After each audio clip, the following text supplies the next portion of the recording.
Hello and welcome to FPL Mate, your best mate for fantasy Premier League content for the 2021-22 season. My name is Dan and today we are doing a team selection video for Game Week 12. We're going to have a look at how my team did last week, how we're going to try and navigate Game Week 12 as well using our transfers. I've got to use a transfer. I've got 2 free transfers in the bank, so I have to use a transfer this week, and also who I'm going to be captaining this week as well. So lots to talk about today. So of course, as usual. So yeah, if you do enjoy this video, guys, please do leave a like. Massively helps out the channel. And of course, if you're new around here, please do subscribe as well. But before we do anything else, just a quick word from our sponsor today, which is of course OneFootball, a great mobile app / website for all things football. Now I personally use the mobile app if I want to check out on team scores, stats, lineups, all stuff like that. Really useful, I guess, companion tool to the FPL process, particularly when there's a lot of games on all at the same time. You want to check out what's going on in each game. You want to get the lineups, you want to get the stats, you want to see who's on top, you want to see who's getting subbed on for those 1 pointers. Really useful, guys. It's completely free. Go check it out. The link in the description, or if you're on desktop right now and you want to whip out your mobile phone, you can also scan that QR code right there. Yeah, getting a bit high tech on this channel, aren't we, guys?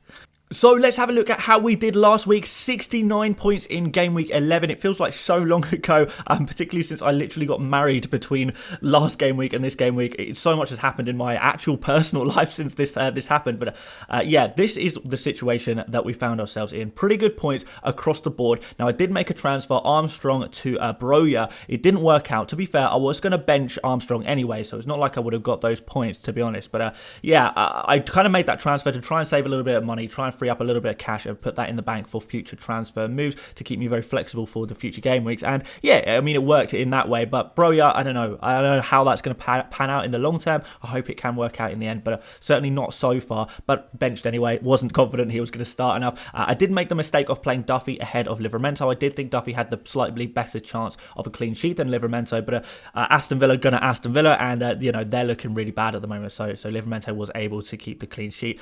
Maybe I won't make the same mistake of benching Livramento in the future. I'm sure a lot of you guys go through similar pain week in, week out with Livramento, with the amount of points he's scoring. Absolutely insane from him, isn't it, really? But yeah, 69 points. Our old rank was 84. We have gone up. We've got a small green arrow, and I mean a very small green arrow, up to 81st now in the world, which is obviously incredible. But what's even more incredible is that a lot of people who are in the top 100 now have used chips, at least one chip already, particularly this last week. In Game Week 11, a lot of people used Bench Boost. It worked out beautifully for all of them, and that did rocket a lot of people up into the top 100, kind of overtaking a whole bunch of other people. So considering, you know, it's something like 20 or 30 people in the top, in the top 50 now have used their Bench Boost. I feel myself kind of pretty fortunate, pretty lucky to still be in there.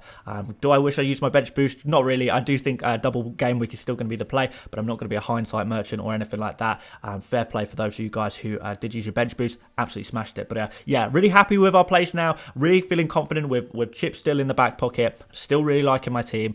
Yeah, let's see how we can march on and try and keep pushing, because I feel like the next big target, right, is to get into the top 50 in the world. Can we do it? I don't know. Let me try and tell you how I'm going to try and get into the top 50.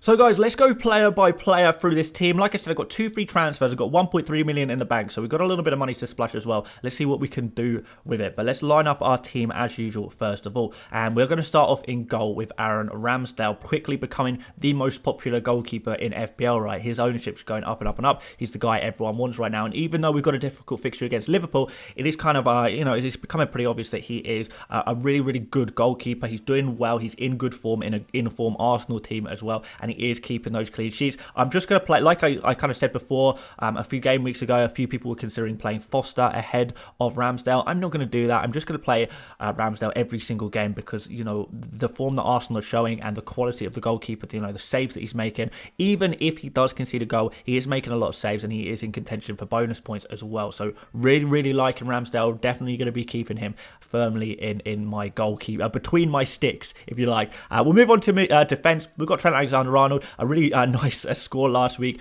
It really kind of is the year of the fullbacks, particularly those right backs, and you're going to see just how many right backs are in my starting 11 this week, guys, that's for sure. So we have got Trent Alexander-Arnold. He's really, becoming a really expensive player, becoming a really essential player. It's really nice to see. What's he going to do against Arsenal? I don't know. There's some rumours that maybe, Arsenal may be lacking a couple of their attackers, about Aubameyang particularly. There's rumours that he might not be available for the weekend. I don't know how true that is or not, but what we can say is that Liverpool in any given game week, they have a good chance of a clean sheet, and more so with Trent Alexander-Arnold, we know he has that potential for the attacking returns, which is why we love him so much. Scoring goals, scoring free kicks, taking shots from long range, putting in great crosses, loads to love, and there's some good fixtures after this Arsenal one for sure. We've got Cancelo in here, another right back, technically playing as a left back. I don't know, still count him as a right back, guys.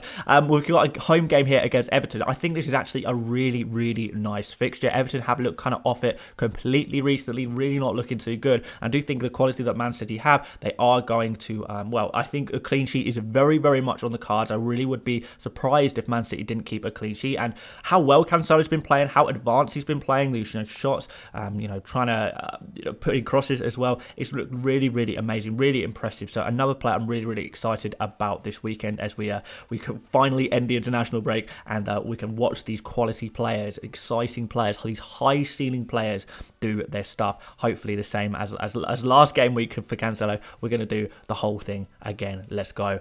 We've got Reece James here, another right back. We've got Leicester game away here. Is this going to be a tricky fixture or not? I don't really know if this is a difficult fixture. Leicester have been kind of a bit meh recently. We know that they are lacking Tielemans as well in their midfield, so maybe that is going to affect their build-up play a little bit. He's an important midfield cog in that Leicester team, and Leicester just have not been, they've not shown that same bite, that same ferocity, I guess, that we saw from a lot of them last season, particularly at the end of last season. So yeah, I think it's going to be. I think it's going to be good for Reece James. I think it's going to be good for our Chelsea players, and I do think Reece James is going to start again. I feel like he's going to be kind of difficult to drop in the current form he is. He's got to keep playing, and he's got to keep scoring. The amount of shots he takes, how advanced he is, he looks wonderful. A wonderful, wonderful player right now, and a wonderful FPL asset as well. And our final right back is Livramento. Imagine starting this lineup in real life, by the way, guys. Absolutely ridiculous. But yeah, we've got another right back in Livramento.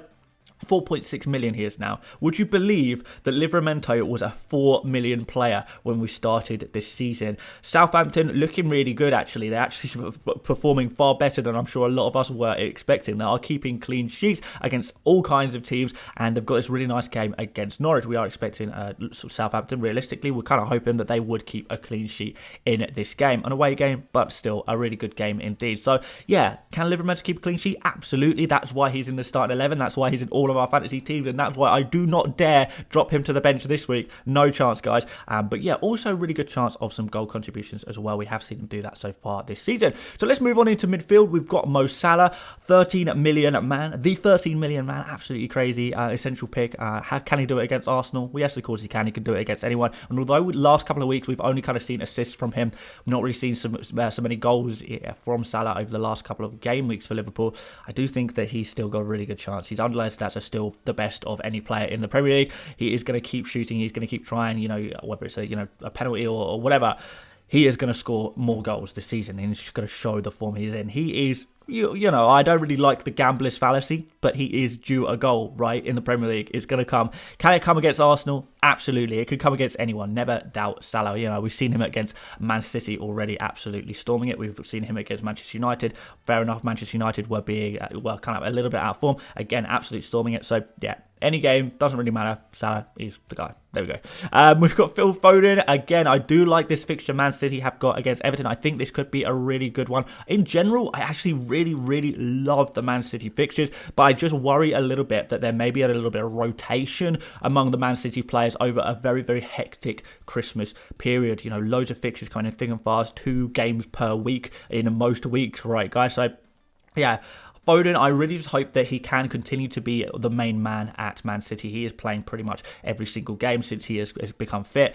In the Premier League, certainly he's playing every single game. So I really hope that's going to continue because we know how good he is. Sometimes playing as a left winger, sometimes playing as a false 9, or even a striker in so many ways. So if he is playing as a striker, genuinely an insane pick for this week.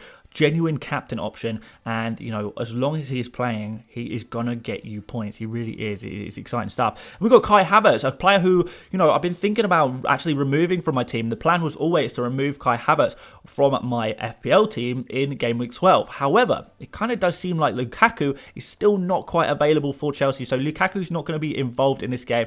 Timo Werner is still not quite there. He's only just returned to training. There is a chance that that Werner goes on the bench for Chelsea. He's not going to start. It really looks like Werner is not got a chance of starting, which does mean that Havertz is going to lead the line, play as a striker once again for Chelsea. This is exactly what we like. We've seen how many chances he's had to score. We've seen him get 2 returns in 2 games now. So he is picking up those points finally. He's still a good pick for one more week, I think, as long as we're just waiting just for Werner to come back, just for Lukaku to come back. If Havertz is going to be the striker for Chelsea, then that is a very, very good thing, particularly if James is going to provide him with some chances, as has happened, you know, over the last few weeks. Absolutely brilliant stuff. So yeah, Havertz, a lot of you guys probably thinking about removing him. Genuinely think there's a strong argument to keep him for this week against Leicester. I don't think Leicester are quite as good as perhaps they were last season, perhaps as we expected them to be. Let's see what they can do. And finally, we're going to finish off with Mbeumo, kind of a bit of a troll player, missing a lot of chances. Some of you guys probably don't think he's a very good football player. I still think he's really good. Maybe he's let us down a little bit in terms of FPL, kind of hitting the post, disallowed goals. You know, in a way, it feels unlucky, and in a way, it feels like goals are on the brink of coming his way. And they already have come his way this season, you know, particularly in some of those easier fixtures. He's already scored some goals, you know, this season. He scored 2 already this season. So it can happen again. Newcastle under new management. Some people say Newcastle are going to have a new manager bounce and Brentford are going to struggle. I say that that's not true. I say that Newcastle are a team that really lacks the playing personnel, particularly in the defensive areas. They've kind of got a championship level squad in many ways in their team. So even with a new manager, it's not going to miraculously make them better. And also with regards to the new manager, you know, Eddie Howe is a fairly attacking manager as well, right? So it's not like, you know, Bruce is a defensive manager. Howe is actually a more attacking manager. So there is argument, and I'm not saying this is true, there's argument to say that maybe Newcastle will concede even more goals than last season. They'll probably score more goals as well, don't get me wrong, but I just feel like Newcastle are not suddenly going to be an amazing defence. I'm pretty sure that I'm going to continue targeting Newcastle with my players at least until the January transfer window, where they, you know, they start bringing in some players, improving their squad, and this, that, and the other. So yeah, if it weren't for the fixture and Mbeumo, yeah, fair enough, we probably consider moving him on, right? But it is a good fixture. I do want to keep him at least for one more game week. So let's move up front. We have got Harry Kane, a guy who everyone wants in their team right now. Everyone wants Harry Kane. I think I definitely went a little bit too early on Harry Kane, but at least it means that I have him now and I don't need to worry about transferring him in, because if I didn't have Kane right now, I would be trying to work out how I get him into my team. I think he's going to be the main beneficiary of the Conte system. I keep saying this, you know, guys, think about Lukaku at Inter Milan under Conte. Think about Diego Costa under Conte at Chelsea. These are the kind of target men strikers that really thrive in a Conte system. We do know that that Son is still going to be playing as a winger, as a left winger. So it's not even like we're kind of looking at Son as a pair of strikers with Kane. It's going to be Kane in the middle. He is going to have plenty of chances come his way, or in theory at least, he should have plenty of chances come his way. It does depend on the quality of the creativity at Spurs, which is another question entirely. But we know Kane can create chances for himself, and I really like this. Leeds, incidentally, have conceded the highest percentage of chances down the middle of any Premier League team over the last 5 game weeks. So conceding a lot of their chances that the Leeds are conceding are all down the middle. Again, favours Harry Kane, and it's something I think a lot of us are excited to potentially see the rebirth in a way of Kane, seeing him come back to light. He likes the Conte as a manager. You know, Nuno was the only manager that Kane hasn't thrived under. Really, we know the quality of the player. Does he want to stay at Spurs? I don't know, but he has the quality to do it. It is so possible at any moment for Kane to bang. Can this week be the week? I'm really hoping it can be. But there we go, guys. We'll finish off with Antonio up front.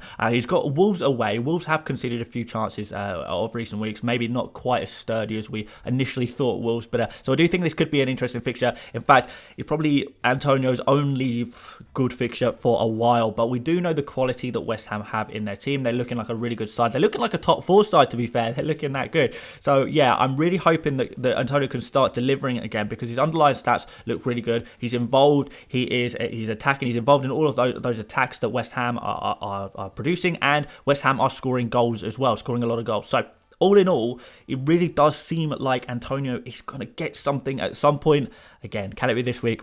I hope so, because next week is Man City, and then the chances of it happening next week is significantly lower, aren't they, really? So, guys, let's get up the bench. We've got Foster, not going to play him. Baroya, bit of an experiment. Let's see how that goes long term, but certainly not so good so far. At least he's cheap, and I can just bench him. We've got Duffy against Aston Villa. Aston Villa are a good fixture, to be fair, but yeah, I'm not fully convinced by just trying to get clean sheets, because ultimately that's all that Duffy really offers is clean sheets. And in terms of maybe scoring from a header from a corner or something, which he can do, Aston Villa is probably not the right fixture for that, knowing that the height and aerial ability that Aston Villa have in their squad. And Brownhill, not going to play. He's a bench forever bencher. That's what he is in my squad, really, isn't he, guys? But like I say, we've got 2 transfers, and I've got 2 options. And let me tell you the first option. The first option is to go from Havertz to Jota. You guys already know, if you watched my buy, sell, keep, avoid video yesterday, I really like Jota. I really do want to get him into my team. He's going to be playing pretty much every single game week over a busy fixture schedule, and I do like the Liverpool fixtures as well, particularly after Arsenal. Or I could not get Jota and I could keep Havertz. It's a pretty easy transfer, to be fair, but I'm not really sure about this. Arsenal are a difficult game. Is Leicester a better fixture than Arsenal? If we're talking about Havertz versus Jota, I don't know. There's probably not too much in it, given that Chelsea are away. But at the same time, when we're thinking about the potential goal scorers against Arsenal, we're looking at Salah, we're looking at Mane, who is looking likely to be back. We've got Trent, obviously, has the goal scoring ability, and a lot of their midfielders are kicking on with goals as well this season. So where the goal's going to come from, I don't know. For Chelsea, where the goal's going to come from, it becomes a little bit simpler. So we've got James and Chilwell. Aside from that, realistically, we're looking at whoever the striker is, and the striker is Kai Havertz. Scored last week. Can he do it again? Had got a couple of good chances last week. He's getting the most chances in that Chelsea team. And now we know that Havertz is, we can strongly predict that Havertz is going to be starting against Leicester. It does make us think maybe Havertz is actually a better option than Jota this game week. Possibly. I don't know. I don't want to say for sure, but is there much in it? Probably not. So maybe just stick with Havertz for one more game week, and yeah, just hope he can outperform Jota, and I think he can. And then we'll get rid of him next week and go for our second transfer option instead, which is another really boring one. Don't get me wrong, guys. I mean, I like making transfers, but at the moment, I just like my team too much to make transfers, and the team is doing so well that I've got. I'm not in too much of a rush to change everything unless circumstances change, i.e. Havertz not being in the squad anymore. So, what's the other option? Well, the other option is pretty boring. Let's throw it up on screen. It is to go from Duffy to Lamptey. That is the alternate transfer I can make, selling Duffy for 4.2 and replacing him with Lamptey for 4.4. Now, you guys who have watched my differentials video, because don't get me wrong, Lamptey is a super differential. I think he's at something like 0.7% owned. Maybe he won't be after this video, but here's a player I really want for the long term. I really want, because even though he's listed as a defender, a 4.4 million defender, might I add, he is going to be playing as a right winger for Brighton, or he certainly did last game. So for him to play as a right winger, 4.4 million, could we have found in Lamptey the new Dallas, the new John Lundstrom? Genuine, real possibility of that. And, to go in early and take these risks at this point is what FPL is all about. Try and find the next hidden gem. That's what I like to do. That's what I find fun in FPL, is trying to find the next player who's going to bang. And I feel like Lamptey could be that player. Now, as you can see, Lamptey would move to first on my subs bench. I wouldn't start him this week, but in future game weeks, particularly next game week, I would definitely be playing Lamptey, since, Livramento, Southampton, they play against Liverpool next week. So I would be looking to play Lamptey next week. So I'm kind of booking in the transfer early, getting it in early, ready for next week, preparing for future game weeks. And it also really helps develop and strengthen my squad as a whole, because remember, guys, we're going to have a super busy fixture schedule, and there is going to be rotation and there's going to be benchings. You know, Cancelo, James, Foden, these kind of players, we could see them getting benched, and we kind of may find ourselves in dire need of some good backup on our bench. And what better backup than a player like Lamptey, a defender who is playing in a very attacking position. We know what we can do. We know how good Lamptey is. We've seen him whenever he's fit. He looks phenomenal. He's going to be a really good pick. I do think he's going to be able to get goals and assists, maybe even this game week. You know, maybe even this game week. So I'm going to try and predict the future here. Lamptey is the future star of so many of our FPL teams. I'm going to go a little bit early on him because I've got to use a transfer. I'm going to go early on Lamptey. We're going to take a little bit of a plunge here, and can he be at the next big thing? I really hope so. I'm trying my best to predict the next big thing, and hopefully Lamptey can be that. So let's see how we do there, guys. Let's see how we do. Quickly on captains, guys. Not going to bore you with this one. Salah's going to be captain again. You know, particularly if I'm not getting Jota in this team, I do feel like I need to make sure I capitalise on what Liverpool I do have. Do I think this is the best fixture in the world for Salah? No, but as we've seen before, he can score in any game. He can do super well in any game. So I'm not going to bet against Salah, particularly at my rank. Or if I wasn't in the top 100, if I wasn't in the top 1,000, maybe I'd be feeling a little bit more risky, maybe thinking about Foden or Kane. But certainly where I'm at right now, I'm not really feeling a risk. If I had Jota in my team, maybe that'd be a little bit different. But yeah, we are gonna stick with Mo Salah for this game, captain, and we're gonna give the vice captain to Phil Foden because I do think he's a really good option this week. Still not quite brave enough to go for Kane personally, but maybe some of you guys are. Maybe we'll think about Kane captain in the few games after that, providing he performs in this Leeds game. Don't want to go too early on these risky captain shouts. So yeah, we're sticking with Salah, guys. Yeah, that's basically it. That's the team. There we go. Thank you so much for watching, guys. If you did enjoy this video, don't forget to leave a thumbs up before you leave. Really helps out the channel. And guys, of course, subscribe if you're new around here, as you can maybe follow my journey to see if I can win FPL. It's not going to happen. I'm going to need a lot of luck to go my way if I'm going to win FPL, but it's fun to try, isn't it? It's fun to try. At least I'm in a pretty decent position to try and do it. That's for sure. So yeah, hopefully you guys are enjoying this journey on the team selections and seeing how I do each week.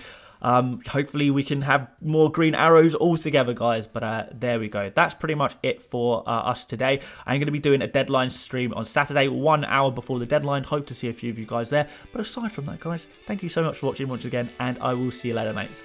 Bye bye.